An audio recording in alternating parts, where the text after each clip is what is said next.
Hello guys, this is Afreen Ashraf and I welcome you in the वाणिज्य classes. सो हम लोगों ने बीएससी का ऑलरेडी एक चैप्टर कंप्लीट कर दिया, that is nature and purpose of business. अगर वो आपने नहीं देखा तो आप पहले उसे देख लो, जिसमें हम लोगों ने बात की है nature and purpose of business, like business कैसे करते हैं और बिजनेस का नेचर क्या होता है। और आज हम पढ़ेंगे बीएससी का chapter 2, that is forms of business organisation, like business किन टाइप्स में की जा सकती है। सो चलिए देखते हैं। Forms of business organization refers to the types of organizations which differ in terms of ownership and management. Basically, forms of business organization is nothing but the differentiation of ownership and management. Like जितनी बड़ी business होगी उतने ज़्यादा ownership होगी and उसकी उतनी ही ज़्यादा difficulty management होगी। So चलिए देखते हैं types. Sole proprietorship, partnership, joint Hindu family, cooperative society and the company. First one is sole proprietorship. It is the simplest form of business. Like sole का मतलब होता है only and proprietorship मतलब owner. Like जहाँ पे सिर्फ एक owner हो उस बिजनेस को हम कहेंगे सोल प्रोप्राइटरशिप। पार्टनरशिप, दो और दो से ज़्यादा लोग मिलके जो एक साथ काम करते हैं मिलके, उन्हें हम कहते हैं पार्टनरशिप में business. Then joint Hindu family, ये एक स्पेसिफिक फॉर्म ऑफ बिजनेस है जो कि सिर्फ इंडिया में ही पाई जाती है। डिटेल में हम इस आगे वीडियो लेक्चर में बात करेंगे। नेक्स्ट इज कोऑपरेटिव सोसाइटी, नाम से ही पता चलता है लाइक कुछ कोऑपरेशन के थ्रू होता होगा। एंड कंपनी, और we all know like it is a big huge organization. So चलिए इन सबको हम डिटेल में बात करते हैं। चलिए बात करते हैं first type, sole proprietorship, a type of business unit where only one person is solely responsible for providing the capital, for bearing the risk and for the management of the business. So sole proprietorship उस type का business है जिसमें सिर्फ एक ही person involve होता है, responsible होता है कैपिटल लाने के लिए या फिर रिस्क बियर करने के लिए या फिर मैनेजमेंट करने के लिए। एग्जाम्पल समझते हैं। कोई एक किराने की दुकान, वहाँ पे एक ही आदमी काम करता है, वो दुकान इतनी बड़ी नहीं होती, लाइक वो एक बड़ा बिजनेस ऑर्गेनाइजेशन नहीं होता जहाँ पे एक से ज़्यादा लोगों की ज़रूरत पड़ती है। सोल प्रोप्राइटरशिप का बेस्ट एग्जांपल है वो लाइक शॉप, किराने वाली शॉप, जिसमें सिर्फ एक ही आदमी होता है, वही बिजनेस में कैपिटल लाता है, वही रिस्क उठाता है और वही बिजनेस को अपने दुकान को मैनेज भी करता है चलाने के लिए। चलिए नेक्स्ट हम बढ़ते हैं फीचर्स की तरफ। Feature, formation and closure, no separate law govern. एक दुकान खोलने के लिए कोई भी एक सेपरेट लॉ नहीं है, लाइक कोई लीगल फॉर्मेलिटीज़ नहीं करनी पड़ती है कि हाँ हमको किराने की दुकान खोलना है तो हमें पहले रजिस्टर कराना होगा रजिस्ट्रार के पास। ये लाइन हम आगे पढ़ेंगे, सो आप ज़्यादा कंफ्यूज ना हो, बस आप इस पर फोकस करो लाइक कि no separate law governs. Next is no legal formalities, कोई लीगल फॉर्मेलिटीज़ भी नहीं लगती है किराने के शॉप खोलने के लिए। हाँ, इन सम केसेस में रिक्वायर लाइसेंस, लाइक कोई लीकर की दुकान खोलना हो तो वहाँ पे लाइसेंस की ज़रूरत पड़ती है, बट ओवरऑल सोल प्रोप्राइटरशिप में ज़्यादा लॉ नहीं होते, ना ही कोई ज़्यादा लीगल फॉर्मेलिटीज़ होती है।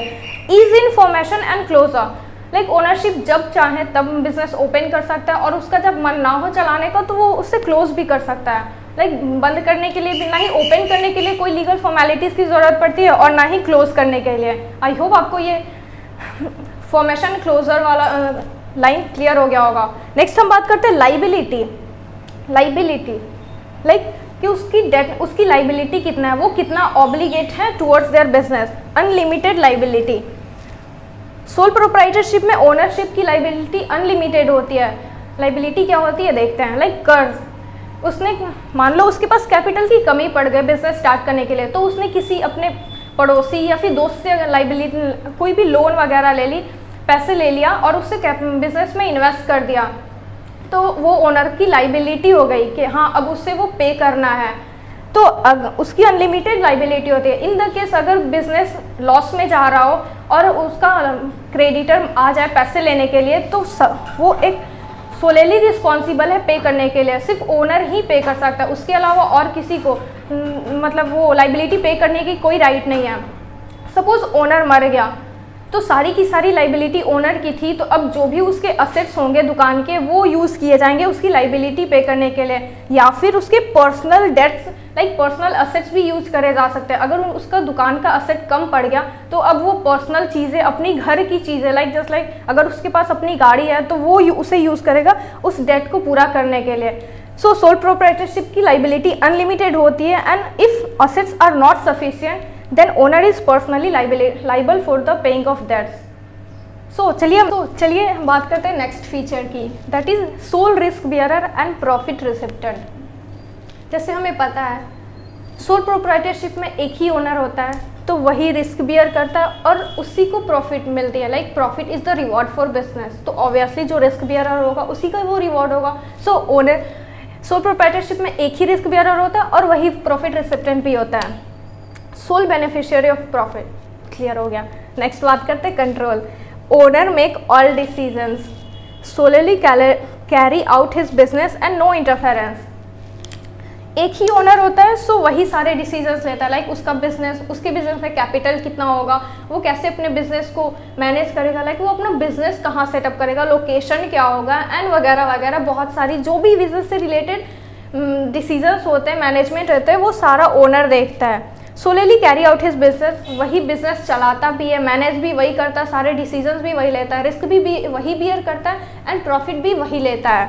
नो इंटरफेरेंस, ओनर एक है तो कोई और है नहीं इंटरफेयर करने वाला, तो सोल प्रोप्राइटरशिप में कोई इंटरफेरेंस जैसी कोई चीज़ नहीं होती है। नेक्स्ट बात करते हैं no separate entity, no distinction between trader and his business. Business और उसके ओनर में कोई डिफरेंशिएशन नहीं होता। लाइक उसका बिजनेस और वो एक होते हैं। अगर बिजनेस बैंकरप्ट हुआ तो बिजनेसमैन भी बैंकरप्ट होगा। जो लाइबिलिटी बिजनेस की है वो लाइबिलिटी ओनर की है। अगर बिजनेस पे करने में अनेबल है अपनी लाइबिलिटी, तो वो ओनर की रिस्पॉन्सिबिलिटी है कि वो लाइबिलिटी अब ओनर पे करेगा। Next is ownership of owner is responsible for all activities of business. हम लोग ऑलरेडी इसके बारे में बात कर चुके हैं। नेक्स्ट देखते हैं lack of business continuity.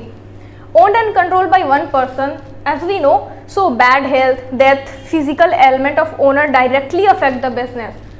Suppose जो किराने की दुकान की बात हम लोग कर रहे थे, अगर उस ओनर की डेथ हो गई तो अब कौन दुकान चलाएगा? अगर उसके फैमिली में कोई हो तो वो हो सकता है, बट अगर ओवरऑल देखा जाए तो सिर्फ ओनर ही है उस दुकान को चलाने वाला, उस बिजनेस को रन करने वाला। अगर वो मर गया या फिर वो बीमार हो गया या फिर उससे कोई फिजिकल एबिलिटी हो गई, लाइक उसका एक्सीडेंट हो गया, तो डायरेक्ट इफेक्ट उसके बिजनेस पे आएगा। या तो अगर मर गया तो बिजनेस तो फाइनली बंद हो जाएगा, अगर बीमार है तो कुछ ना कुछ दिनों के लिए तो बिजनेस बंद होगा ही। तो ये पूरी ओवरऑल उसकी बिजनेस पे अफेक्ट करेगा, जिससे उसकी प्रॉफिट कम होगी, जिससे उसकी इनकम कम होगी। आई होप आपको सोल प्रोप्राइटरशिप का डेफिनेशन और फीचर्स समझ आ गया होगा। चलिए बात करते हैं merits and demerits of sole proprietorship. Merits, easy to form and dissolve. जैसे कि हमने फीचर्स में ही डिस्कस कर लिया है, ये काफ़ी इजी होता है। लाइक ओनर्स के डिसीजन पे डिपेंड करता है कि ये कैसे ओनर कब जब चाहे अपना बिजनेस स्टार्ट कर सकता है और जब चाहे अपना डिसॉल्व कर सकता है, लाइक एंड कर सकता है बिजनेस। जब मन करे उसका वो बिजनेस करना बंद कर सकता है। ज़्यादा कुछ लीगल फॉर्मेलिटीज़ नहीं लगती। एक जगह पे लाइक जब लीकर का कोई शॉप खोलना हो तो उसके लिए सिर्फ एक लाइसेंस की ज़रूरत पड़ती है, जहाँ इसमें बस सारे प्रोसीजर ओपन और डिस्क्लोजर के इजी होते हैं। नेक्स्ट हम बात करें डायरेक्ट इंसेंटिव। डायरेक्ट इंसेंटिव, जैसे कि ओनर बिजनेस के डायरेक्ट टच में होता है, जो सारे काम करता है वो सिर्फ ओनर ही करता है, सारे रिस्क भी ओनर ही बियर करता है। ओनर जो भी प्रॉफिट होता है वो डायरेक्टली ओनर का होता है, बीच में किसी की भी नहीं होती, क्योंकि और किसी की वहाँ पे इंटरफेरेंस होती नहीं है। तो सारी इंसेंटिव्स डायरेक्टली ओनर की होती है। इसी वजह से ओनर काफ़ी ज़्यादा मोटिवेटेड भी होता है काम करने के लिए, क्योंकि वो जितना ज़्यादा काम करेगा उतनी ज़्यादा प्रॉफिट अगर होगा तो वो सारा प्रॉफिट ओनर का होगा। Next is flexibility.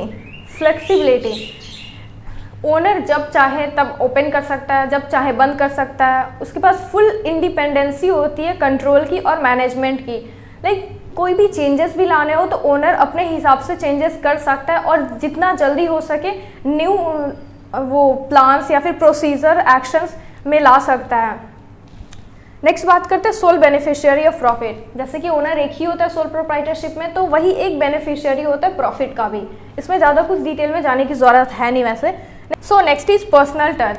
जैसे कि सोल प्रोप्राइटरशिप में एक ही ओनर होता है और अपना बिजनेस वही रन करता है, तो ये अपने कस्टमर्स के डायरेक्ट टच में भी होता है। लाइक जो भी उसके कस्टमर टेस्ट या फिर प्रेफरेंस जो भी वो डिमांड करते हैं, ओनर उनके अकॉर्डिंग टू देम अपने पास प्रोडक्ट्स लाता है और फिर उन्हें ऑफर करता है।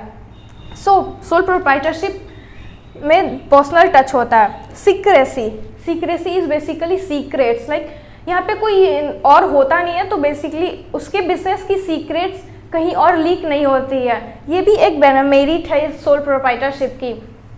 ओनर अगर चाहे तो अपने अकाउंट्स पब्लिश कर सकता है, वैसे कोई ऑब्लिगेशंस नहीं होता, लाइक लीगली कोई वो रूल नहीं होता कि अपना सोल प्रोप्राइटरशिप का ओनर अपना लीगल अकाउंट्स पब्लिश करे या फिर किसी और को जाके बताए लाइक मेरी इतनी प्रॉफिट हुई है, मेरा इतना लॉस हुआ है, ऐसा कोई रूल नहीं होता। Next is independent control. Owner को जो भी चेंजेस लाने होते हैं वो लाता है, जो जैसे उसे अपने बिजनेस को मेंटेन करना होता है वो अपनी डिसीजन पे अपनी बिजनेस रन करता है। जैसे उसे अपना एक नया एडिशन वो ऐड करना हो, प्रोडक्ट लाइन, जैसे कि एक किराना स्टोर है, उसमें अभी उसने 2-4 ही प्रोडक्ट्स रखे हैं और जैसे जैसे उसके पास कस्टमर बढ़ते जाएंगे, कस्टमर डिमांड करते जाएंगे, वैसे वैसे वो उनकी डिमांड फुलफिल करने के लिए बहुत सारे प्रोडक्ट्स अपने पास लाता जाएगा। वो जितना ज़्यादा काम करेगा उतनी ज़्यादा उसको प्रॉफिट होगी। सो यहाँ पे उसे इंडिपेंडेंस है कि वो जैसे काम करना चाहे वो वैसे कर सकता है, जितना काम करना चाहे वो उतना करे। Next is suitable for small scale operations. जैसे कि सोल प्रोप्राइटरशिप सिर्फ स्मॉल स्केल बिजनेस के लिए ही सूटेबल होता है। जैसे किसी को एक शॉप खोलना हो तो वो सोल प्रोप्राइटरशिप के लिए जा सकता है, लेकिन अगर वहीं पे अगर कोई मॉल ओपन करना हो किसी को, तो ऑफकोर्स उसके लिए एक से ज़्यादा लोगों की ज़रूरत होती है। अब एक इंसान एक मॉल तो हैंडल कर नहीं सकता, उसमें बहुत सारे डिपार्टमेंट्स होते हैं, बहुत सारे स्टोर्स होते हैं, सो उसके लिए बहुत सारे लोगों की ज़रूरत होती है। जैसे कि सोल प्रोप्राइटरशिप में लिमिटेड कैपिटल भी यूज़ होता है, मैनेजरियल स्किल्स भी लिमिटेड होती है, वो हम आगे बात करेंगे। सो इसीलिए sole proprietorship suitable for small scale operations. Next is sense of accomplishment. ये एक सेल्फ सेटिस्फैक्शन प्रोवाइड करता है। ये सूटेबल होता है सेल्फ एम्प्लॉयमेंट के लिए भी सोल प्रोप्राइटरशिप। जैसे अगर कोई कुछ नहीं कर रहा हो तो वो एक अपना दुकान लाइक वो किराना स्टोर ओपन करके बैठ सकता है, उसे एक सेंस ऑफ अकम्प्लिशमेंट मिलेगा। जहाँ वो कुछ नहीं कर रहा था यहाँ पे वो अब काम कर रहा है, वो बेरोजगार नहीं है, वो भी एक एम्प्लॉयड है। आई होप आपको मेरिट्स सारे क्लियर हो गए होंगे। तो चलिए हम बात करते हैं डीमेरिट्स की। Limited resources. जैसे कि एक ओनर है, वो अपना बिजनेस रन करने के लिए जितनी भी कैपिटल लाएगा उतना ही कैपिटल लाएगा जितना उसके पास होगा, लाइक उसकी जितनी सेविंग्स होगी या फिर उसके जितने फ्रेंड्स होंगे और उनसे वो ले सकता है। ऐसा तो है नहीं कि उनके ओनर के पास, सोल प्रोप्राइटरशिप में ओनर्स के पास लिमिटेड कैपिटल है, लाइक वो जितना उसका बिजनेस चाहेगा उतना वो ला सकता है। नहीं, कुछ हद तक उसकी भी लिमिटेशंस होती है, या तो वो अपनी सेविंग्स लगा दे या फिर किसी अपने दोस्त से लेके। तो ये एक इसका डीमेरिट है कि सोल प्रोप्राइटरशिप में कैपिटल लिमिटेड होता है। Limited life of business. Business की भी लिमिटेड लाइफ होती है, एक ही ओनर होता है। सो अगर उसे कुछ हो गया तो बिजनेस बंद हो सकता है। सो यहाँ पे डायरेक्ट अफेक्ट पड़ता है कुछ भी ओनर के साथ कुछ भी होने से, लाइक जस्ट लाइक अगर उसकी फिजिकल एलिमेंट हो गई, लाइक अगर फिजिकली डिजेबल हो गया, कोई एक्सीडेंट वगैरह हो गया या फिर वो बीमार पड़ गया या फिर मर गया, तो डायरेक्ट अफेक्ट करेगा उसके बिजनेस पे। इसीलिए सोल प्रोप्राइटरशिप बिजनेस की लाइफ लिमिटेड होती है। Next is unlimited liability. एक सोल प्रोप्राइटर की लाइबिलिटी अनलिमिटेड होती है, ये इसकी सबसे बड़ी डीमेरिट होती है। अगर वो बैंकरप्ट हो गया तो अगर उसके सारे असेट्स वो नहीं है, लाइक इनफ नहीं है डेप्ट फुलफिल करने में, तो वो अपने पर्सनल चीज़ें भी यूज़ करता है डेट को पे ऑफ करने के लिए। So next is limited managerial skill. जैसे कि हमें पता है सोल प्रोप्राइटरशिप में एक ही ओनर होता है और सारे काम वही करता है, अपने दुकान को चलाने में भी चलाता भी वही है, मैनेजमेंट का डिसीज़न भी वही लेता है, अपना प्रोडक्ट्स लाइक रॉ मटेरियल्स लेके आता है, कस्टमर्स को वही सेल भी करता है। सो इतने सारा काम एक सिंगल पर्सन करता है। कहीं ना कहीं बहुत ज़्यादा डिफ़िकल्ट होता है किसी एक के लिए हर एक चीज़ मैनेज करना। जस्ट लाइक कोई ना कोई सेल्स में अच्छा हो सकता है, तो हो सकता है मैनेजमेंट उसे अच्छा ना होता हो। अगर मैनेजमेंट में अच्छा कर लेता हो तो मे बी सेल्स पर्सन अच्छा ना हो।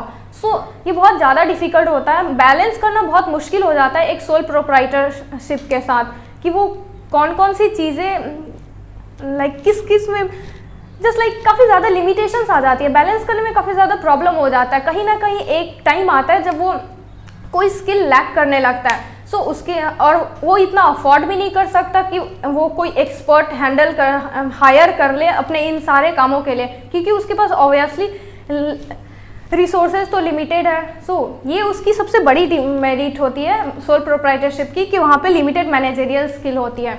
आई होप आपको ये वीडियो क्लियर हो गया होगा। आज हमने पढ़ा फॉर्म्स ऑफ बिजनेस ऑर्गेनाइजेशन, जिसमें हम लोगों ने सोल प्रोप्राइटरशिप को पूरी डिटेल में बात की, जस्ट लाइक उसका डेफिनेशन देखा, उसके फीचर्स देखे, मेरिट्स देखे, डीमेरिट्स देखे। सो अगर आपको इससे रिलेटेड कोई भी क्वेरी हो तो आप कमेंट बॉक्स में हमसे पूछ सकते हैं, और या फिर आप हमें social media handle like Instagram पे @वाणिज्य क्लासेस को फॉलो करके वहाँ भी आप अपने क्वेश्चंस पूछ सकते हैं। अगर वीडियो अच्छा लगा हो तो लाइक करें, शेयर करें एंड सब्सक्राइब करना ना भूलें। Thank you.